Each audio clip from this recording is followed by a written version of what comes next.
नमस्कार मित्रांनो, आज मी तुम्हाला घेऊन आलेलो आहोत आपल्या वणीमधील स्थित पद्मावती नगरमध्ये. पद्मावती गणेश उत्सव मंडळमध्ये तुम्ही बघू शकता किती सुंदर असं तर राजवाड्यातील डेकोरेशन केलेलं आहे. बाप्पांची मूर्ती पण खूप सुंदर आहे, मनमोहक आहे. तर चला काही संवाद साधूया इथल्या मंडळातील सदस्यांशी आणि काही प्रश्न विचारूया. तुमच्या सार्वजनिक गणेशोत्सव मंडळाला किती वर्ष पूर्ण झाले आहे? हे 4थं वर्ष आहे. आणि इथे काय काय ऍक्टिव्हिटीज असतात आणि काय काय तुमच्या स्पर्धा होतात इथे?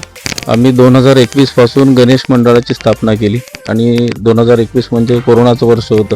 त्या वर्षामध्ये या गणेशोत्सवाच्या माध्यमातून आम्ही म्हणजे अशी परिस्थिती होती त्यावेळेला की लोक घराच्या बाहेर जाऊ शकत नव्हते आणि मग असा उत्सव आपल्याला साजरा करायचा होता. तर मग आपण कशा पद्धतीने साजरा करावा, मग 20-25 लोक आम्ही एकत्र झालो आणि गणेशाची स्थापना केली 2021 मध्ये.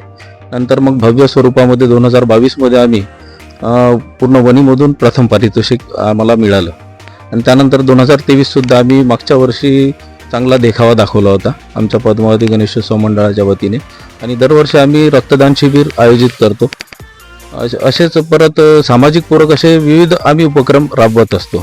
परत आमचे 10 दिवस वेगवेगळे विद्यार्थी पूरक किंवा मुलं ज्या ठिकाणी रमतात अशा प्रकारचे खेळ आम्ही या ठिकाणी घेत असतो, स्पर्धा घेत असतो.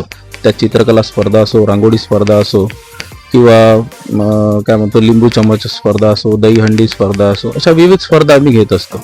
आणि या माध्यमातून कसं आहे, लोक एकत्र येतात आणि जो लोकमान्य टिळकांचा उद्देश होता की लोकांनी या ठिकाणी येऊन सामाजिक दायित्व केलं पाहिजे किंवा एकत्र येण्याचं, एकजुटीनं काम करण्याची एक जिज्ञासा आमच्या मनामध्ये आहे. म्हणून हा गणेशोत्सवाची स्थापना आम्ही केली आणि सतत 4 वर्षापासून हे कार्य करतोय आम्ही. तर आज तुम्ही बघितलं पद्मावती गणेश उत्सव मंडळ, ज्यांना आज आपण एक्सप्लोर केलं.